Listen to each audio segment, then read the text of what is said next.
Hi, and thank you for listening to Doth Protest Too Much, a podcast on Reformation theology and history. We're taking sort of a break from the topic of reformational-esque topics. I say sort of because that is kind of the agenda today, but we also like to keep up, as you know, listeners, with biblical scholarship on this podcast. And we have had biblical scholars on occasion, and today is one of those occasions.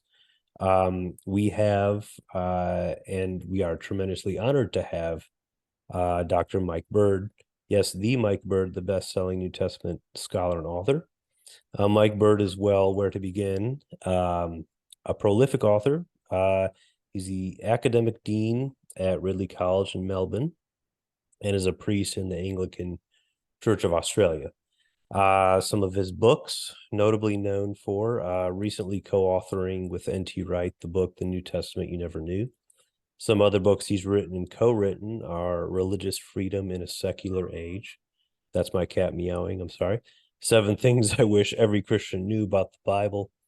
And he's co-authored with Scott Harrower. I think I pronounced that right, but you can correct me in a moment. The book's Trinity Without Hierarchy and Unlimited Atonement. And he's also co-authored with several authors a book titled How God Became Jesus, which was a response and rebuttal, really, to the work of the popular writer and scholar Bart Ehrman. And that's just to name a few.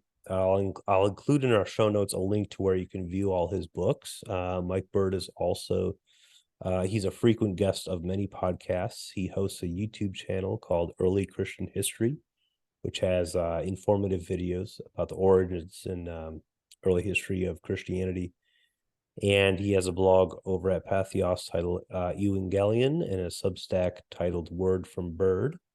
And on these, he covers a range of contemporary topics, expressing his thoughts on recent controversies. To name a few, the anti-LGBT bill in Uganda, the euthanasia in Canada. It just really runs the gamut. And so I'll include links for all these, the Substack, the blog. He's one of the most thoughtful religious commentators of our time. And so, Dr. Bird, thank you for being on the show. It's a real honor. Good. Well, thank you, Drew and James, for having me. Now, to give some background, you came to the Christian faith as an adult, and you were in the Army, and I take it the Australian Army, where I've read you were a paratrooper but ended your military career as a chaplain's assistant. So if you're fine with sharing, what led you to being a Christian? Well, a number of things. You could say a funny thing happened on the road to Damascus. I grew up in a non-Christian family. Everything I learned about Christianity growing up, I learned from Ned Flanders.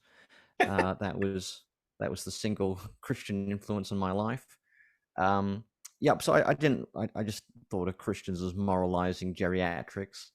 But I believed I lived in a moral universe, but I just didn't have any rational capacity to conceive of what made the universe moral, why Mm-hmm. there was a good and there was an evil.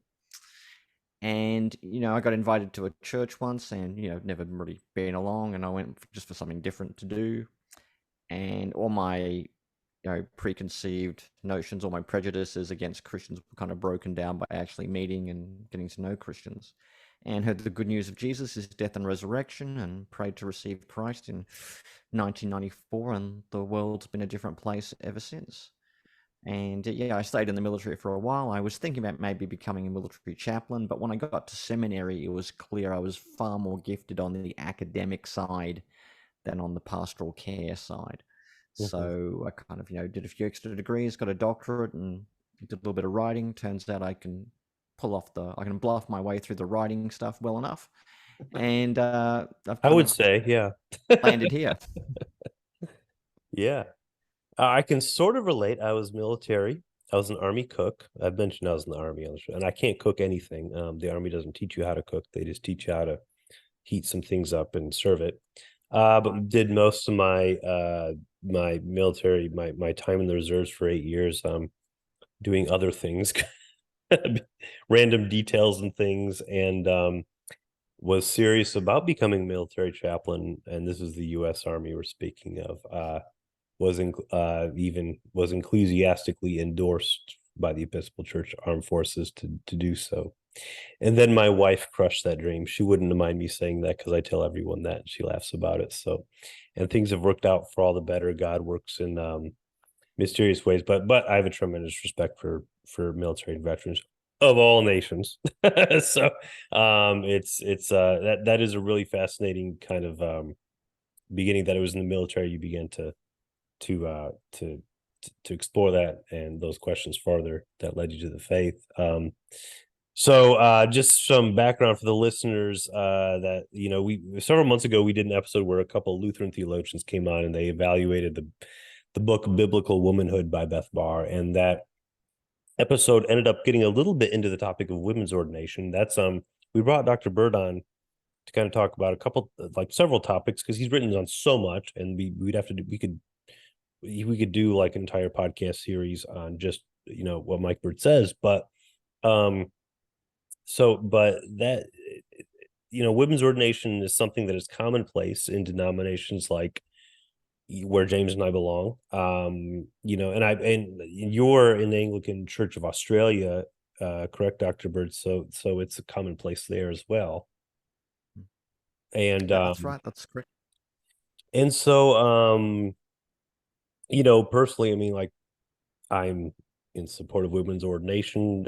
James, your wife's an Episcopal priest, so before going, it's that's where we stand in the show. But before go I read a little book from you, Dr. Bird, titled Bourgeois Babes, Bossy Wives, and Bobby Haircuts: Fresh Perspectives on Women's Ordination, which was a biblical defense of women in ministry. Kind of a small study, kind of surveying the passages that are always brought up in this debate and offering your perspective on it.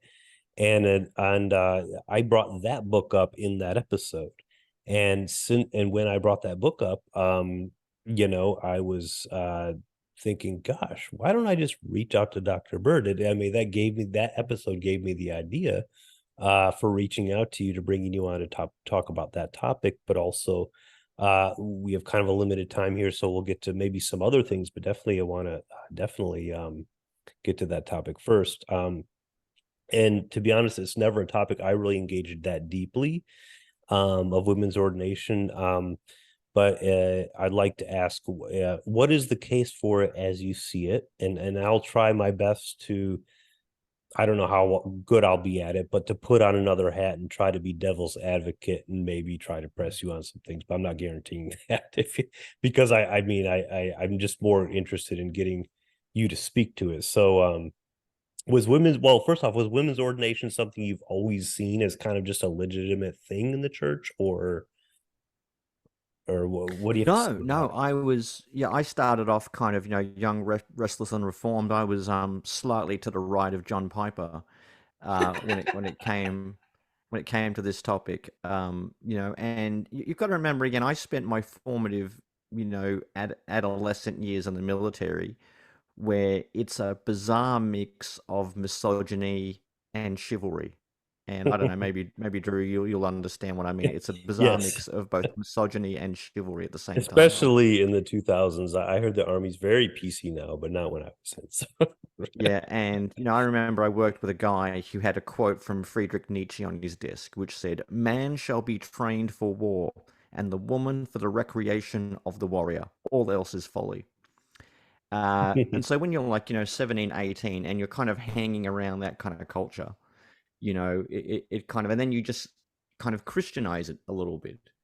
And I had my exegesis of 1 Timothy 2:11-15 worked out.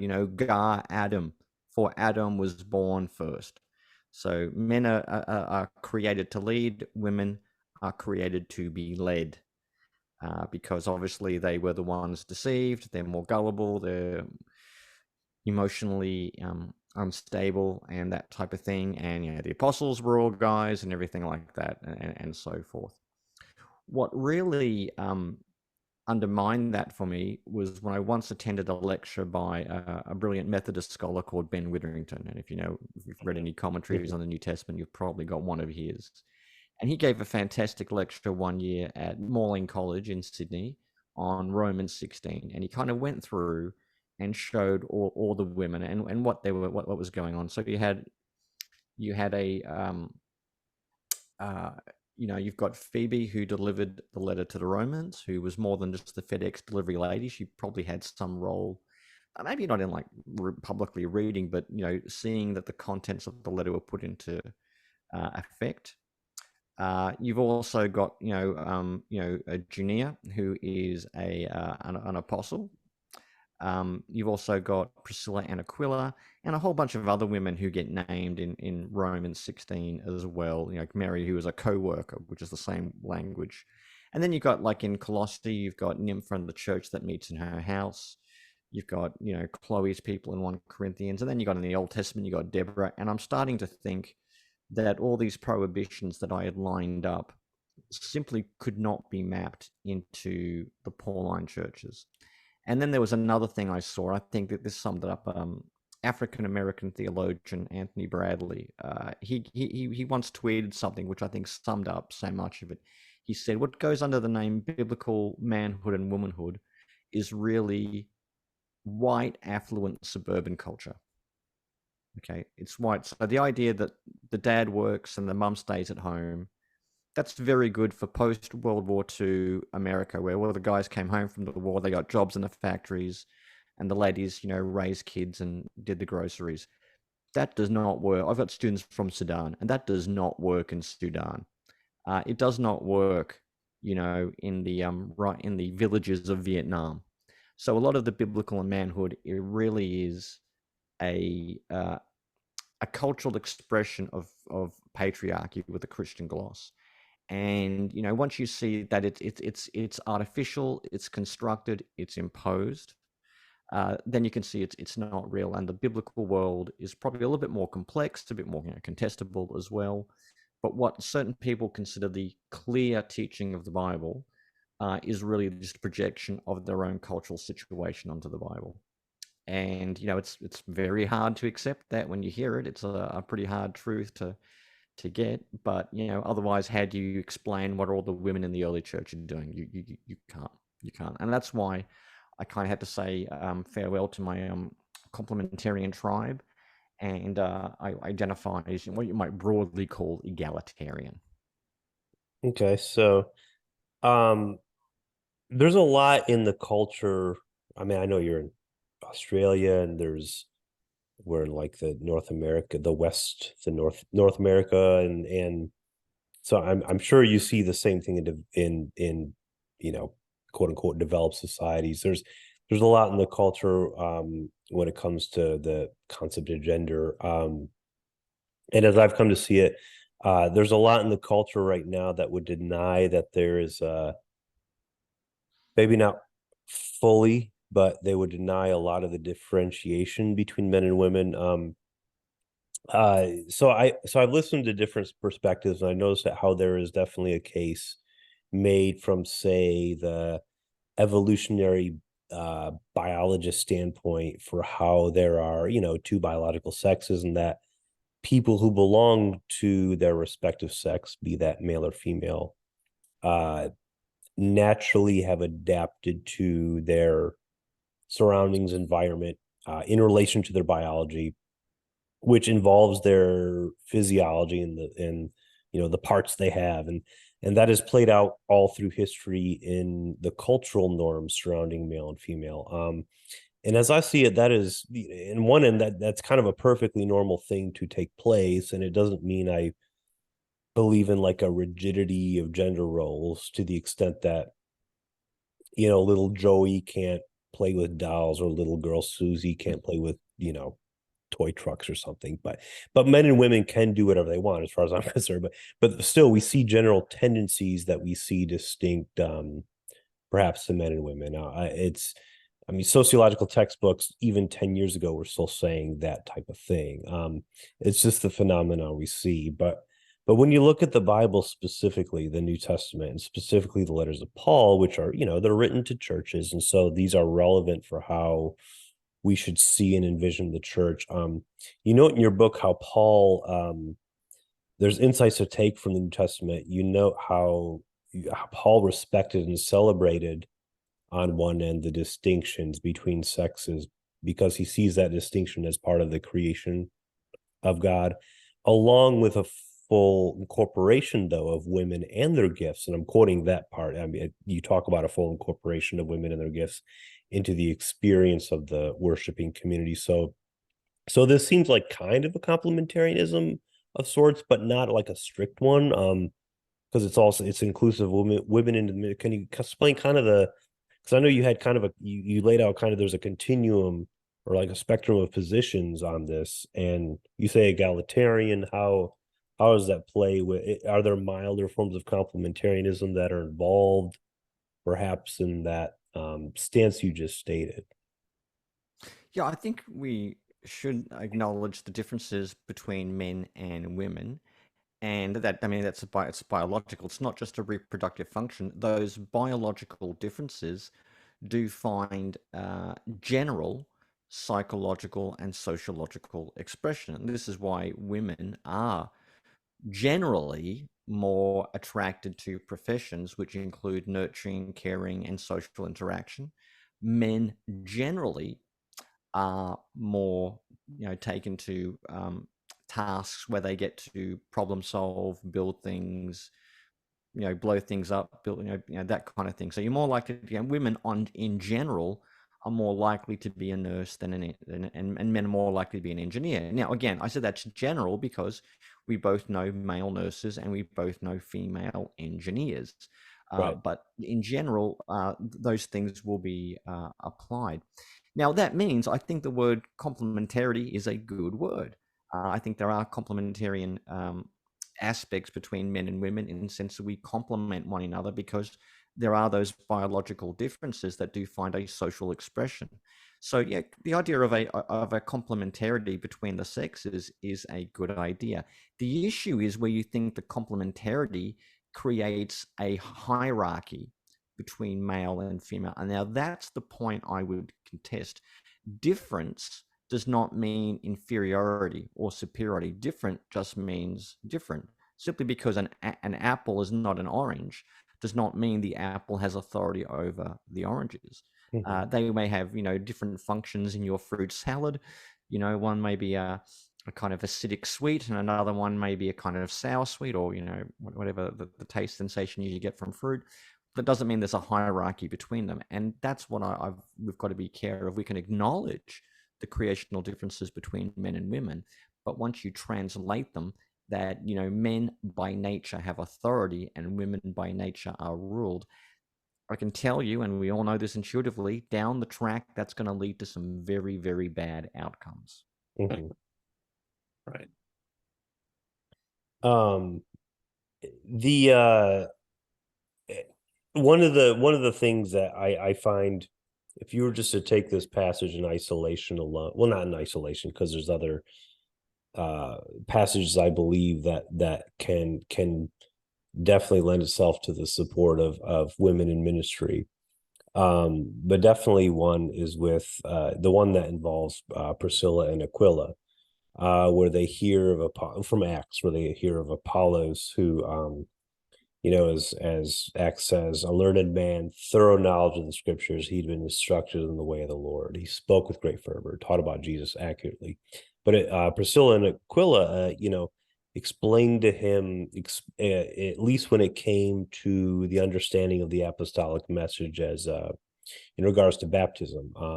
It seems like in the text there that he didn't quite have a grasp on that the full grasp needed to adequately preach that. And so Priscilla and Aquila basically take him to the side and kind of like give him some teaching on that. And is that not a good argument for women teaching or perhaps preaching, a wife bringing her husband to the better understanding of the apostolic message, Is it a slam dunk case, that passage alone? Is it have there been, what would be some objections to it? I'm just curious to pick your Yeah, I brain. was having an argument with a guy on Twitter about this. All good arguments happen on Twitter. And I pointed out that the text says that they, which is third person plural, they explained to Apollos all the things he needed to know. It didn't mean that Priscilla are taught under the authority of her husband Aquila. That's not what it says. It's that, or she was allowed to kind of, or Aquila did the teaching while Priscilla kind of, brought the cookies. That's not what it says. It says they, plural, explained, and there's no differentiation made between roles and authority. They both had a role in teaching Apollos in a bit of private instruction to bring him up to speed on the gospel story and as it applied and worked out in the mission of the church. So, I mean, there is no slam dunk. If there was a slam dunk, we probably wouldn't be having this debate. I think Romans 16 is a slam dunk. I've got some friends who think 1 Timothy 2:11-15. They think that's the slam dunk.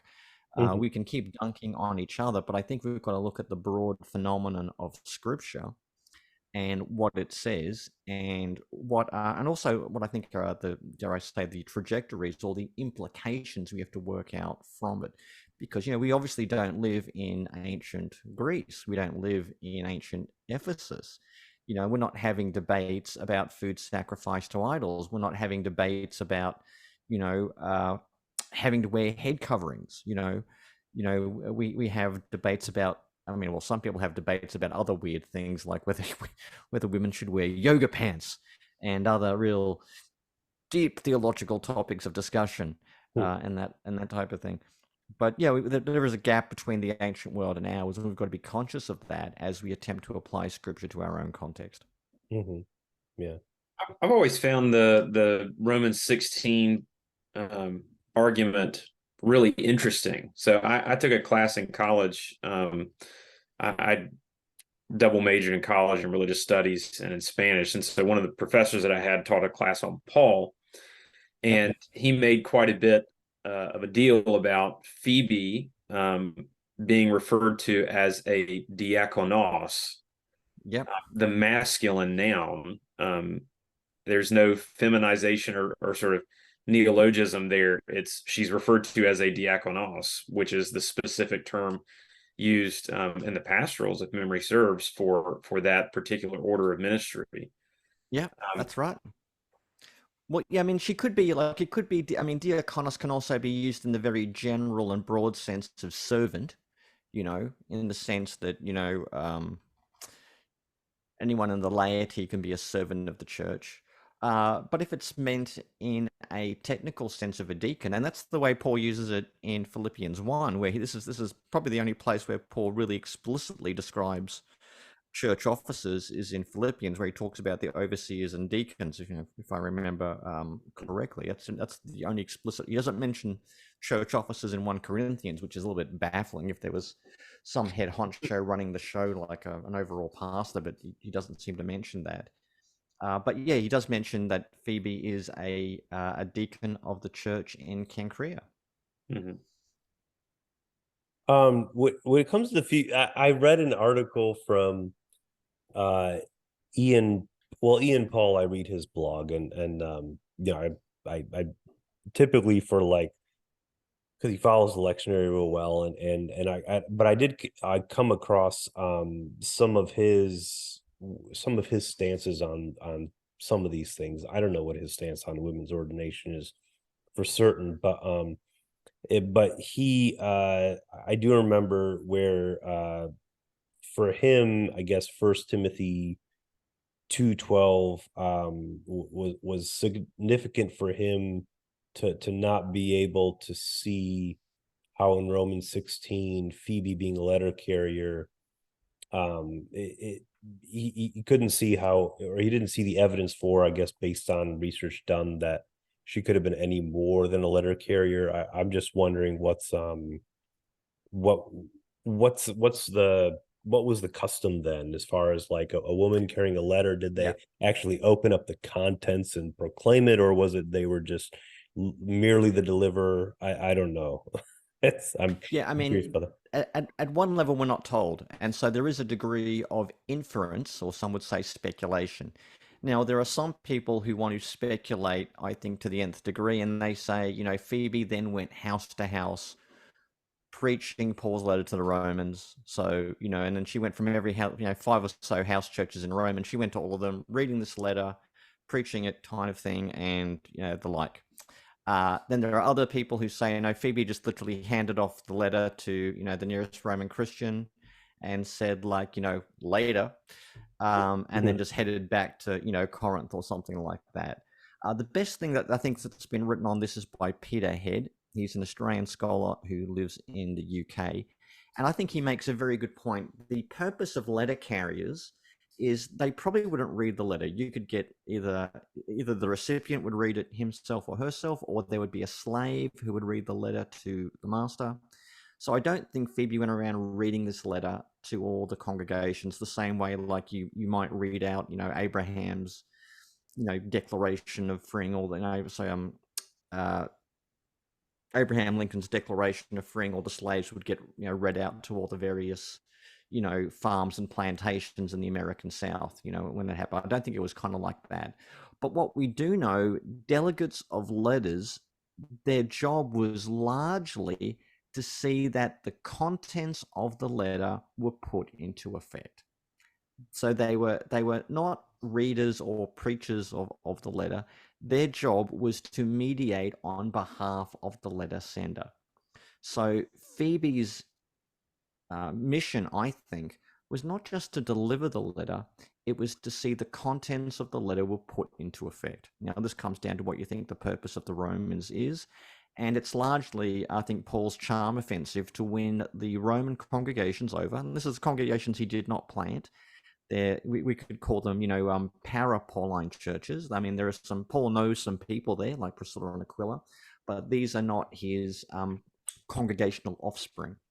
And so he's launching a bit of a charm offensive because he wants the Roman churches to support him as he goes to Spain. And as he returns to Jerusalem, he wants all the Gentile churches to be behind him so that they're all singing off the same sheet of gospel music. And for that reason, he sends, of all people, not Timothy, not Titus, not Silas, he sends Phoebe.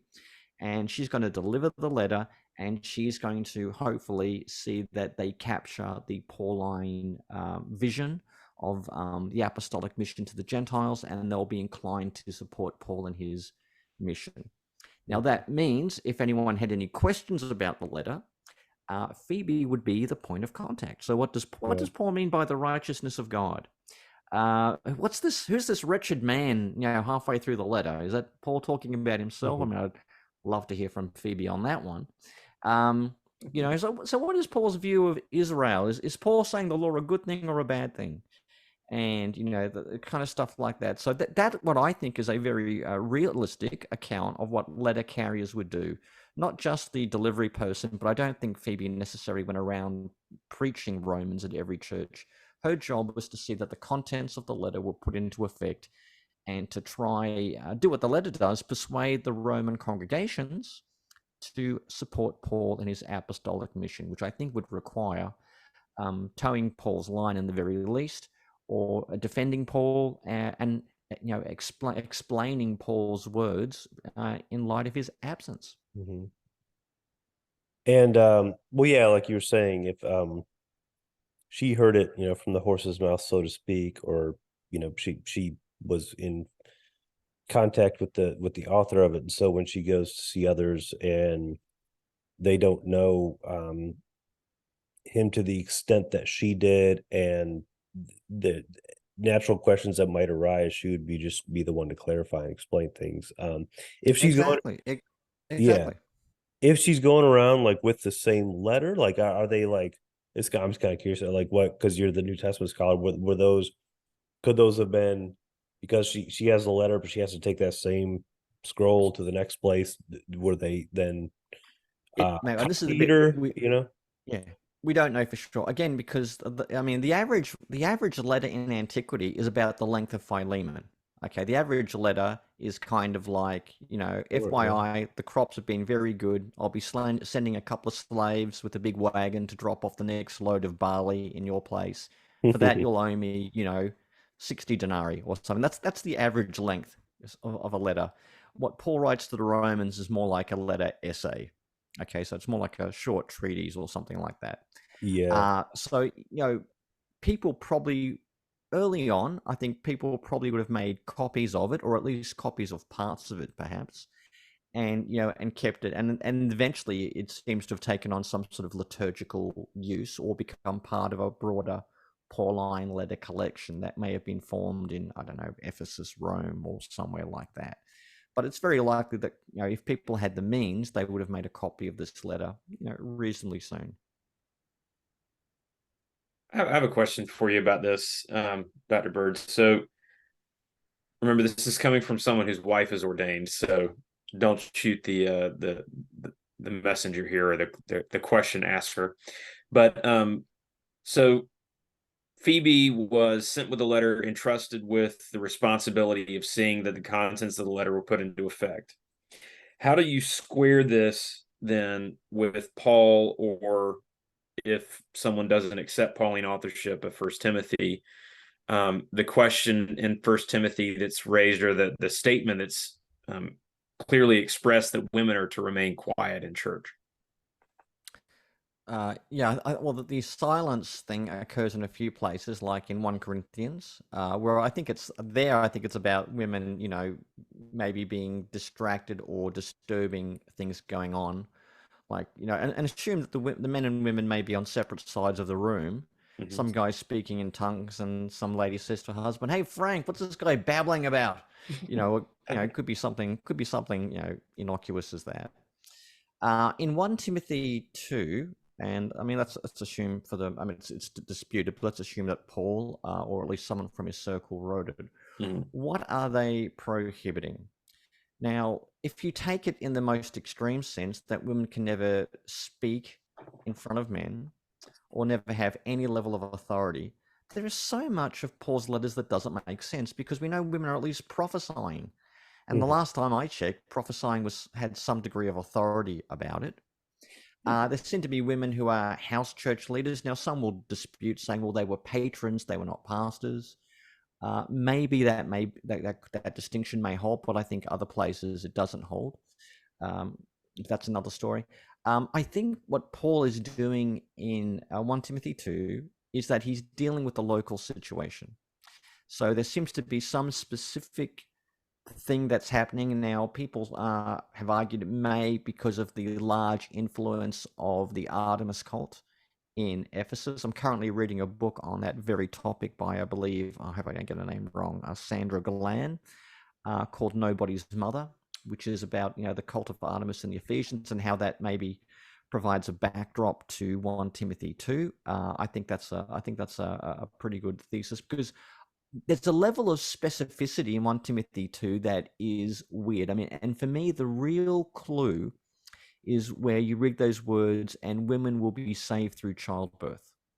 Now, if you take that literally, that would mean either A, that women are not saved unless they have a baby go down the birth canal.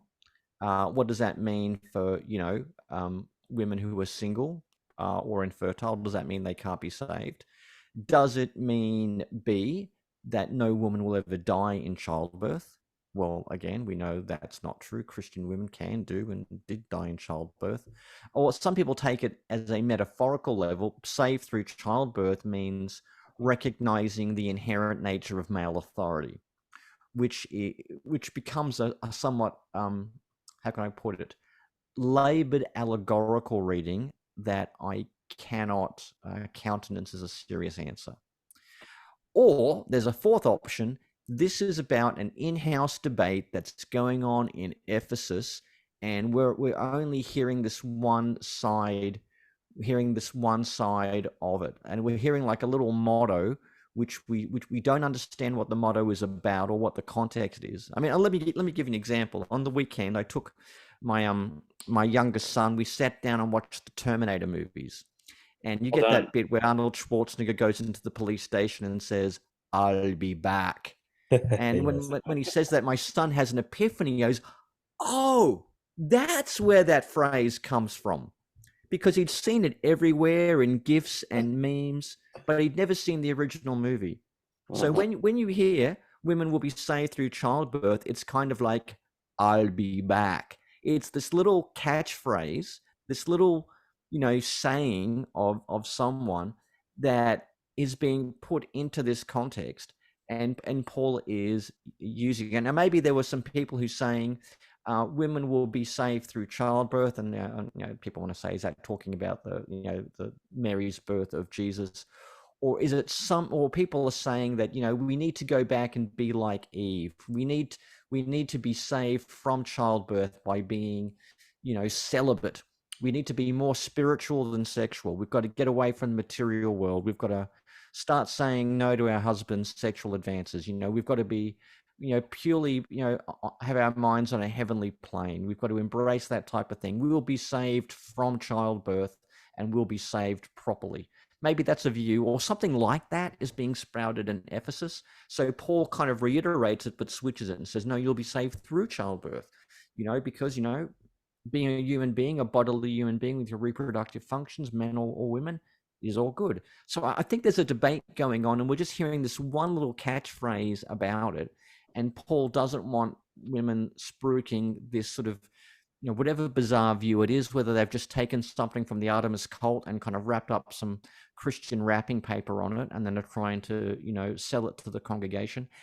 It's something like that is going on, because there is a specificity here that is out of sync with the wider New Testament, certainly with the rest of Paul's letters. Yeah, that makes a lot of sense. What is your favorite Terminator movie, out of curiosity? Well, I do think the first one is pretty good. Yeah. But I think it was good. But I thought the second one is good. You can see the quality of the special effects improves markedly Yes. between For 1984 to, what was it, 1993? I think was the second one. 92. 92. So the special effects increases markedly. Like when in the first Terminator movie, they've basically got like a dummy doing all the thing, when Arnie is tinkering with his eye, you can see it's basically a dummy, and it looks a little bit cringy now. We'd probably do it now with CGI. But when you go from number 1 to number 2, you can see the special effects have improved by a generation.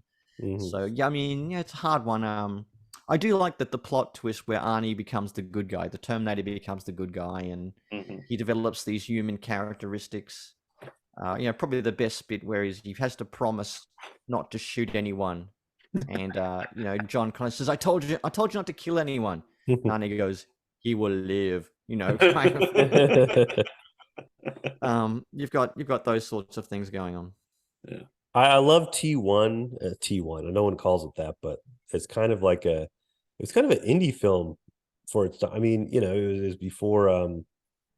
It just had you could tell the limits they were working within, but they just really made a good high strung chase, simple, movie out of that was really, I just find very entertaining. But yeah, Terminator 2 just upped the ante a lot. So sorry, I mean, definitely nothing after 2 is everything after that was a waste of effort. Everything after that was just a waste.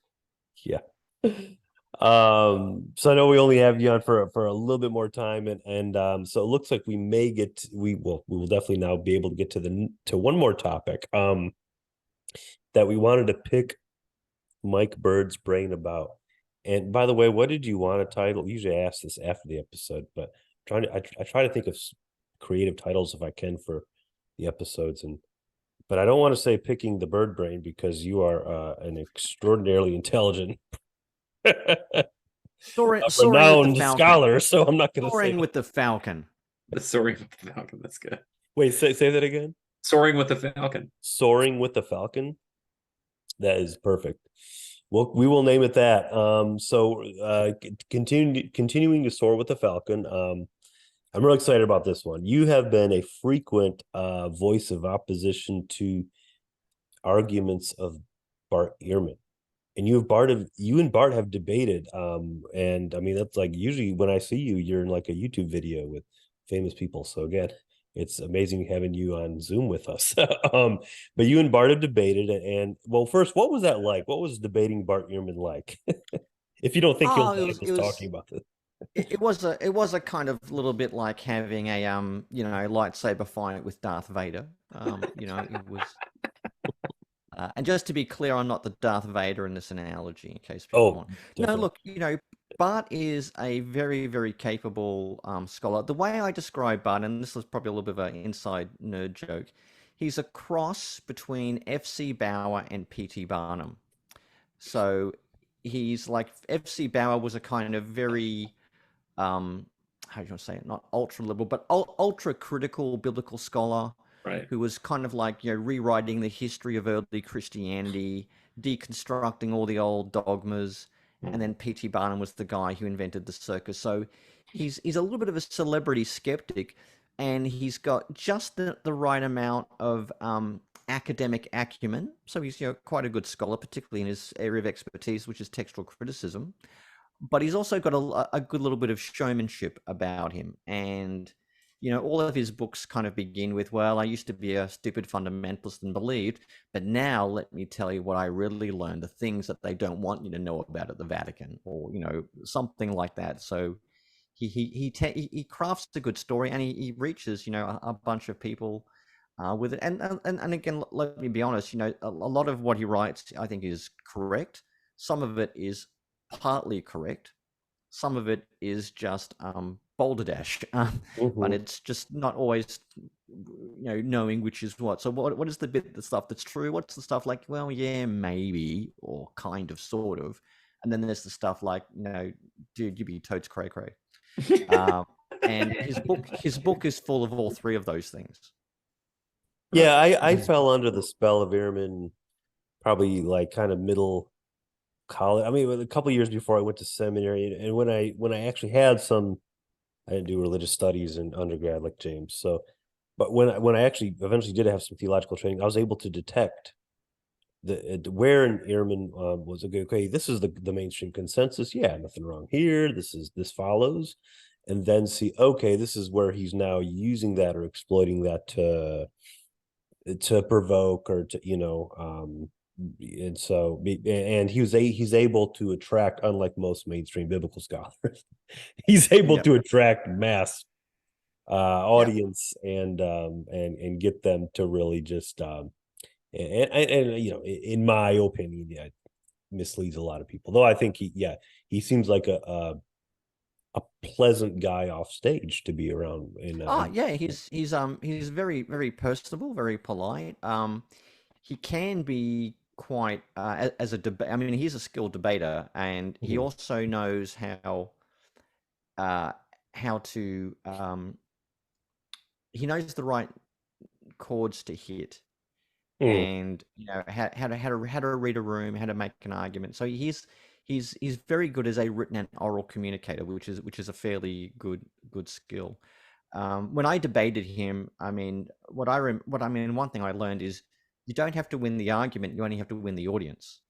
And so I just do what I normally did, which is basically 80% stand-up comedy with 20% kind of history of early Christianity, and you're always going to win. I mean, if you get someone debating someone like Stephen Colbert, it could be for anything, but if Stephen Colbert is cracking jokes, he's always going to win.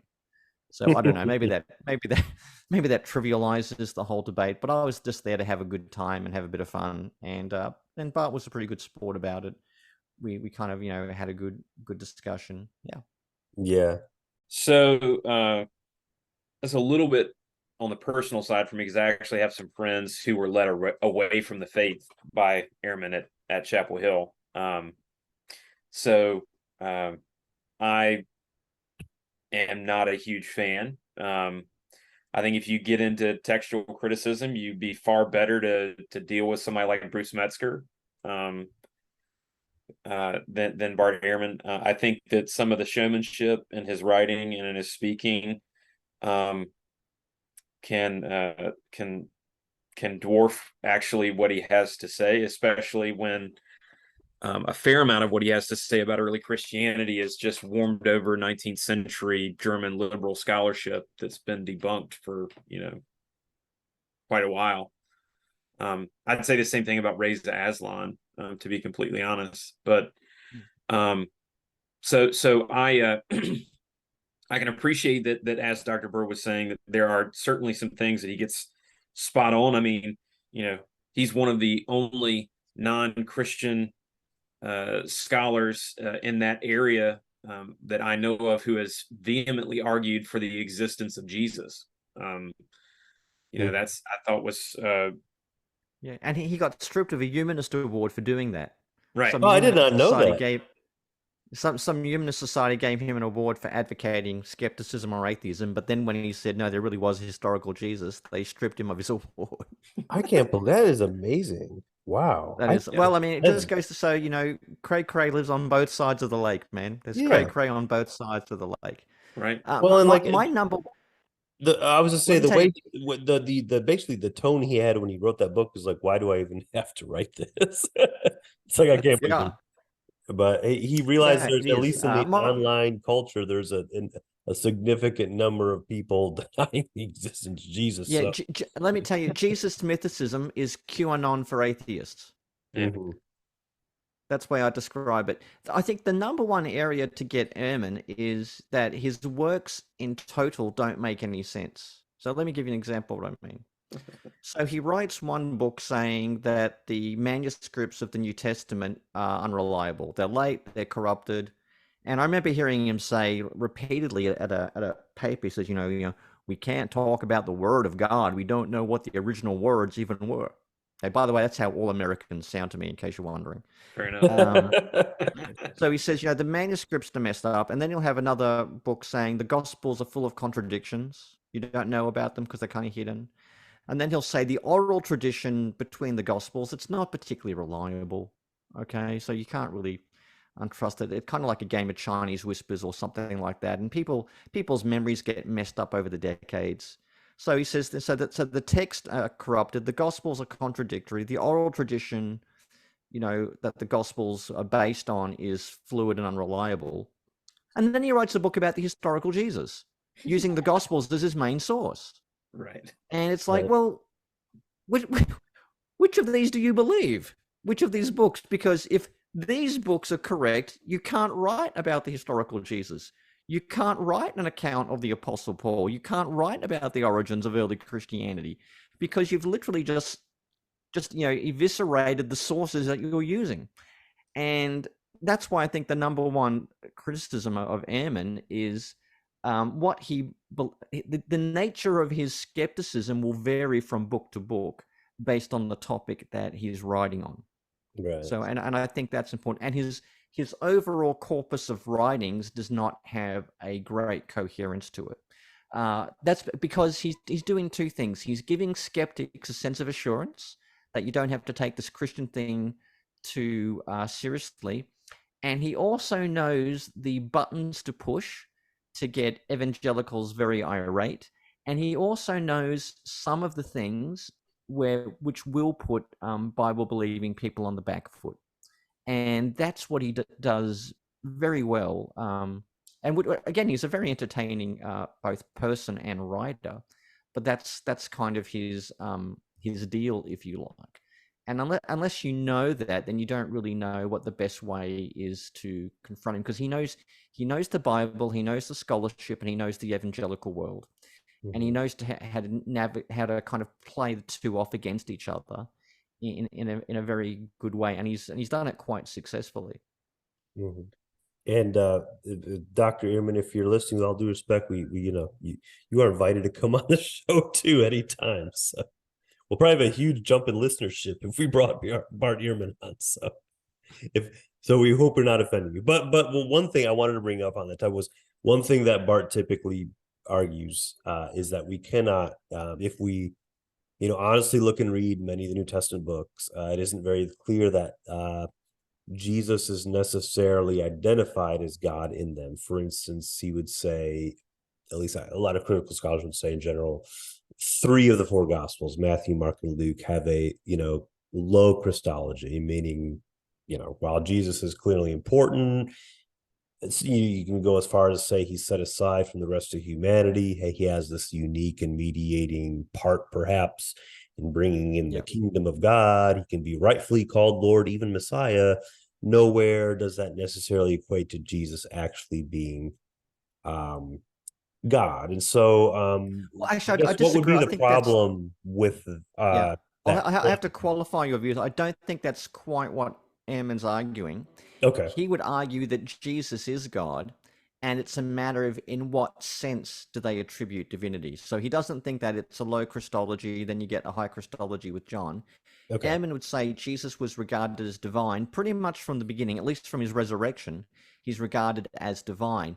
And this is, to be honest, where I think I should have given more credit to Ehrman. It's in what sense he was divine, because there's different senses of being divine in antiquity. Okay. So he could be divine like an angel. That's what Ehrman argues that Paul thought of Jesus as a kind of super duper angel. Or else in the Gospels, he's kind of like a human being who is exalted or adopted to a divine status. And then you've got like the Gospel of John that then makes him pre-existent. So these are all types of divinity, but they're different ways of being divine. And what Ehrman does, he says, look, they did think he was divine, but he wasn't divine in the same sense that the God of Israel was divine. There were all these lesser senses. There's kind of like a hierarchy or like a pyramid of divinity, and people are putting Jesus as divine at different points in that pyramid. So that's probably a better way to, I think, to represent what Bart says. But clearly, I mean, as you did allude to, he doesn't think that Jesus is divine in a full and worked out sense, and is divine is the same way that God the Father is divine. What would you say to make the case that Jesus is divine in the same way as God the Father is?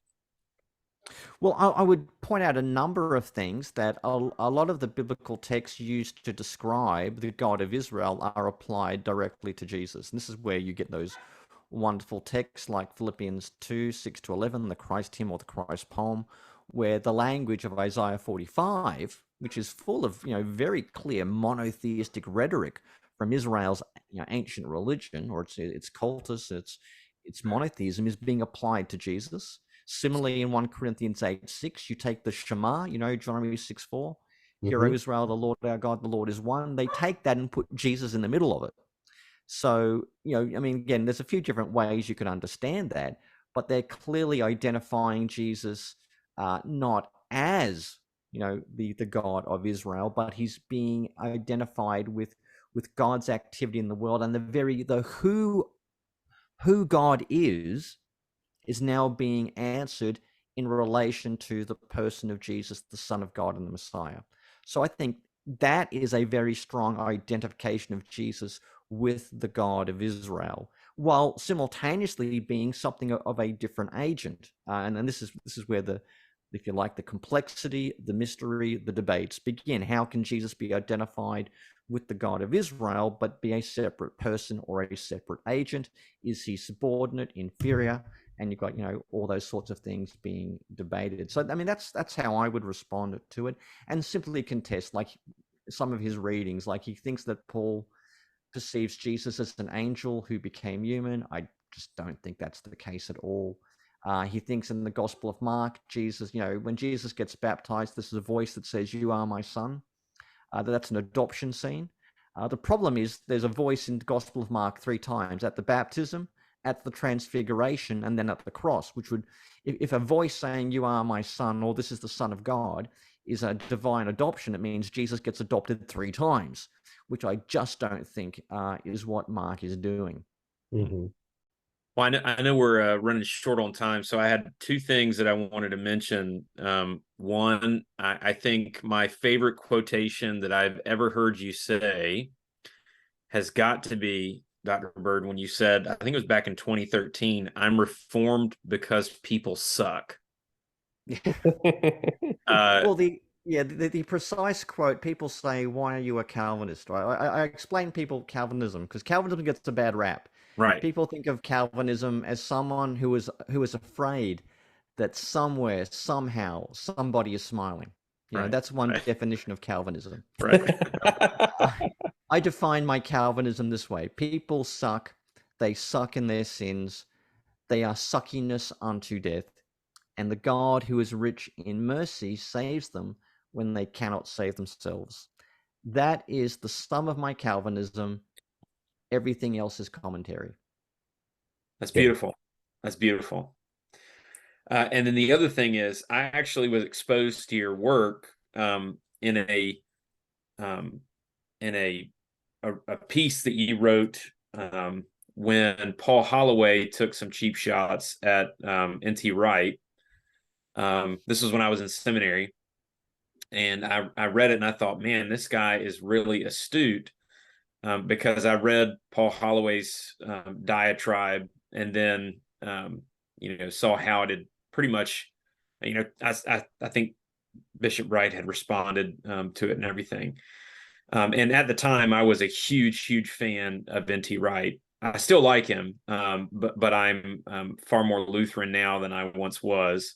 So I think John Barclay would win in an argument between him and Tom Wright. But I think I opened up a can of worms. Maybe. Well, no, I do appreciate John Barclay stuff, and I felt he's bringing. I felt Barclay had bring us to a bit of an equilibrium between the old Reformed versus New Perspective debate. I remember, like in the mid-noughties, hearing a paper by John Barclay when you're still working this stuff out, and it sounded like a Banner of Truth paper you'd get, like, at a conference like Puritans Are Us or something like that. What he was saying. Can I call the episode about... Puritans Are Us? Yeah, well, I mean, I remember thinking, man, this sounds like more like if anyone knows who Banner of Truth are, this sounded more like a Banner of Truth kind of paper, but it was by a very respected Pauline scholar. Now, Barclay's work is very. I mean, we could have a. Oh my! Hey guys, can we pause? I need to take this call. You're okay. We'll pause. Give me a sec. He has a book about Ulysses S. Grant on his bookshelf. Oh yes, you're right. I see that. I can't recognize anything else. It kind of looks like he's got Paul and the Faithfulness of God. He's got all the Christian Origin series on the far left. Do you see maybe we'll leave this in the episode if he doesn't mind. Hey listeners, we are looking at Mike Bird's bookshelf right now. It looks like Phantom of the Opera in the middle. It's like a half white mask, kind of like the definitely Broadway version. I'm curious. I can't zoom in. Can I zoom in? If I touch the screen and use my fingers, is it like an iPhone? I don't know. Well, this should be the bloopers at the end of the episode. This is hilarious. I think Dr. Bird would be all about us leaving this in. So yeah. Okay, I'm back, guys. The good thing. Oh, you're so Doctor. We promised. The good news is having taken that phone call means I can do an extra 10 minutes. Oh, okay. I was gonna say we can wrap up in a couple minutes. We don't mean to take more of your time, and we tried to wrap it up before that, so we're sorry. But while you were gone, we were talking about your bookshelf. James was like, "Oh, I see a USS Grant book," and he noticed. And then I noticed, do you have a Phantom of the Opera book? Is that no, that's a Phantom of the Opera mask. Okay, I was okay. Cool. Just the mask. I went to the musical. Before I joined the army, I wanted to write musicals for a living. Can you believe? I had no idea. And you got the Grant. I love the Hamilton biography by Chernow. I thought that was great. Okay. So, and the Grant biography was pretty good too. Yeah. Well, who wrote the Grant one? Same guy, Chernow. Okay. Nice. Yeah. I remember the old Bruce Canton. I remember reading that by Grant long ago. Yeah. So that's an old classic, but yeah. Cool. So I'm sorry, James, you were in the middle of a question. We can resume with that and let Dr. Bruce. No, I was being schooled about early John Barclay. Puritan age of John Barclay. Yeah. Yeah, so so John kind of, I mean, I remember him presenting at the British New Testament conference, kind of like a Banner of Truth paper on divine mercy. But I mean, Barclay's good because he points out the word grace is not monolithic. and there's different ways of conceiving of grace. And this is like you'd say, like, you know, the difference between Calvinists and Armenians is not they don't believe in grace, but they believe in different functions of grace. Is grace the divine initiative?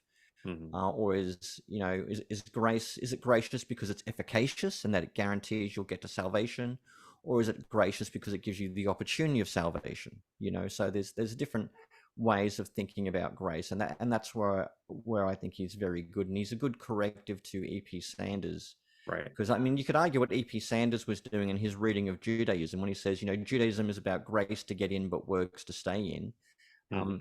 Sanders was still assuming a very Christianized understanding of religion, because he's operating on the concept that grace is good and works are bad.